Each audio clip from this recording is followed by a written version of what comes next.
اللہ سے محبت کرو ایمان والو، اس وجہ سے کہ اس نے تمہیں بے شمار نعمتوں سے مالا مال کیا ہے، تم سے محبت کرتا ہے۔ اور مجھ سے محبت کرو اللہ کی محبت کی وجہ سے، کہ اللہ کی محبت نہیں ملتی میری محبت کے بغیر، تو میری محبت ہی راستہ ہے اللہ کی محبت کا۔ وَأَحِبُّوا أَهْلَ بَيْتِي لِحُبِّي،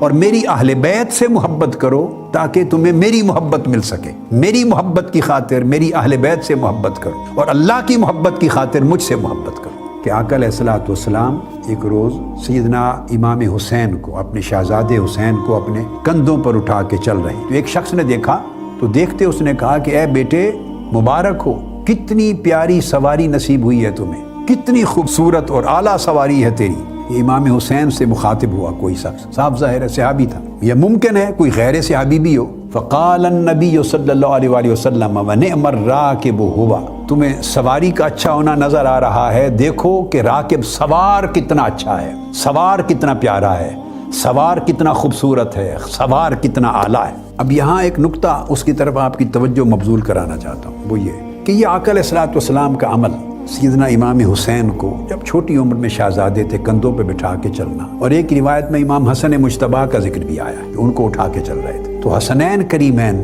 دونوں کو یا دونوں میں سے کسی ایک کو اٹھا کے چلنا جب ایک غیر شخص دیکھ رہا ہے اور دیکھ کے مبارک دیتا ہے، تو صاف ظاہر ہے یہ واقعہ گھر کے اندر کا نہیں ہے، اپنے حجرہ مبارکہ کا نہیں ہے، گھر کی چار دیواری کے اندر کا نہیں ہے، ورنہ غیر شخص کیسے اندر آتا، اس نے کیسے دیکھنا تھا۔ اس کا مطلب ہے لے کے گلی میں چل رہے تھے۔ گلی میں کیوں چل رہے ہیں؟ اب آپ آقا علیہ السلام کا مرتبہ، آپ کی شان، آپ کی عظمت، آپ کی جلالت قدر بھی دیکھیں، عمل بھی دیکھیں۔ یہ کام آپ نہیں کرتے، جھجکتے ہیں، شرماتے۔ میں تو سمجھتا ہوں کہ آقا علیہ الصلوۃ والسلام یہی پیار، فقط پیار کرنے تک اگر رکھنا ہوتا، یہ پیار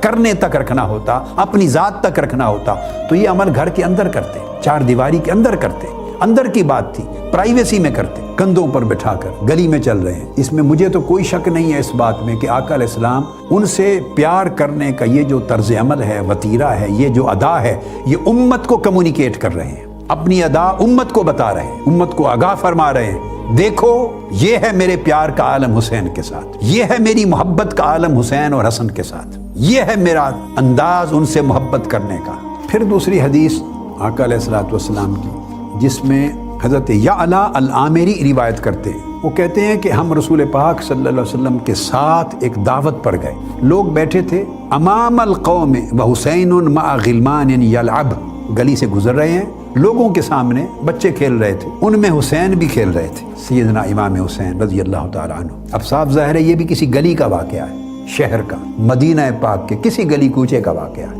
بچوں کے ساتھ کھیل رہے ہیں۔ آقا علیہ الصلوۃ والسلام ہر چیز کو نظر انداز کر کے آپ نے ارادہ کیا کہ دوڑ کے امام حسین کو پکڑیں، پیار کریں، پکڑنے کے لیے بڑے، قال فطافق الصبی یفر ہاہنا مرۃ وہاہنا مرۃ، آپ پکڑنے کے لیے دوڑتے، امام حسین کبھی دوڑ کے ادھر چلے جاتے، کبھی دوڑ کے ادھر چلے جاتے، آپ پھر ادھر پیچھے دوڑتے، وہ دوڑ کے ادھر بھاگ جاتے، پھر آپ ادھر جاتے، وہ ادھر بھاگ جاتے، پھر آپ ادھر پیچھے جاتے۔ صحابہ کرام کا پورا ایک سماع ہے، دنیا دیکھ رہی ہے، یہ بھی گھر کی چار دیواری میں، پرائیویسی میں، چھپے بندوں یہ عمل نہیں ہو رہا۔ تو یاد رکھ لیں آقا علیہ الصلوۃ والسلام کا کوئی عمل غیر ارادی نہیں ہے، یہ عمل غیر ارادی نہیں ہے، بغیر کسی مقصد کے نہیں ہے، بغیر کسی آبجیکٹو کے نہیں ہے۔ غیر ارادی اس طرح ہو تو آپ کیوں نہیں کر لیتے ایسا کام؟ آپ نہیں کرتے، آپ کو خیال رہتا ہے اپنے ہونے کا کہ آپ کیا ہیں، لوگ کیا کہیں گے۔ آقا علیہ السلام کیوں کر رہے ہیں؟ میرا ایک سوال ہے، کیا معاذ اللہ غیر ارادی طور پہ ایسا فعل صادر ہو جاتا تھا؟ کبھی نماز پڑھا رہے ہیں، صحابہ کرام موجود ہیں، امام حسین آپ کے کندھوں پہ چڑھ جاتے ہیں تو سجدہ طویل کر لیتے ہیں، کبھی اٹھا کے بٹھا لیتے ہیں، چڑھا لیتے ہیں۔ کیا یہ غیر ارادی فعل ہے؟ کیا اس عمل کو سنت از روئے شریعت سنت نہیں کہا جائے گا؟ کیا اس سے دین اور ایمان کی کچھ تعلیم اخذ نہیں کی جائے گی؟ کیا اس سے آقا علیہ الصلوۃ والسلام کا کوئی میسج امت کے نام پیغام ڈیرائیو نہیں کیا جائے گا؟ کیا اس عمل سے آقا علیہ السلام ہم پہ کچھ فرض نہیں کرنا چاہ رہے، ہم پہ کچھ سنت نہیں بنانا چاہ رہے، ہمیں کوئی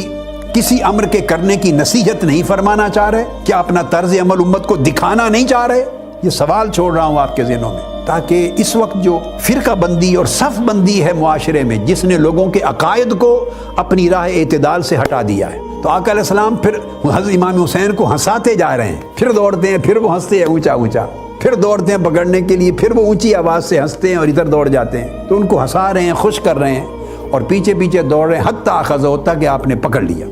آقا علیہ الصلوۃ والسلام نے، پھر اٹھا لیا، پھر اپنی زبان مبارک ان کے منہ میں ڈال دی۔ میں پھر آپ کو یاد دلا رہا ہوں کہ یہ واقعہ گھر میں چارپائی پہ بیٹھے نہیں ہو رہا، حجرہ مبارکہ کے اندر نہیں ہے، ایک دعوت پہ نکلے ہیں، صحابہ کرام ساتھ ہیں، شہر کے اندر گلی میں یہ واقعہ ہو رہا ہے، بچوں کے کھیلتے ہوئے، بچے بھی کھڑے دیکھ رہے ہوں گے، صحابہ بھی دیکھ رہے ہیں، پھر زبان مبارک منہ میں ڈال دی، فقبلہ، پھر چومنے لگ گئے، چوما، اور چوم کر پھر آقا علیہ السلام نے فرمایا قال حسین منی وانا من حسین۔ یہ حدیث تو آپ نے ہمیشہ سنی ہے، آج اس کا شان ورود سمجھا دیا آپ کو کہ کس موقع پر آقا علیہ السلام نے یہ کلمات فرمائے تھے۔ اتنا ٹکڑا ہی سنا ہے نا ہمیشہ، مگر کس موقع پر فرمایا آج وہ پورا پس منظر آپ نے سن لیا۔ اس موقع پر فرمایا حسین مجھ سے ہے اور میں حسین سے ہوں۔ احب اللہ من احب حسینہ، اللہ اس سے محبت کرے اور کرتا ہے جو حسین سے محبت کرتا ہے۔ آپ نے واقعہ حقیقت بھی بیان فرمائی اور دعا بھی دی کہ حقیقت یہ جو حسین سے محبت کرتا ہے اللہ اس سے محبت کرتا ہے، اور اس میں دعا بھی آقا علیہ السلام کی کہ اللہ اس سے محبت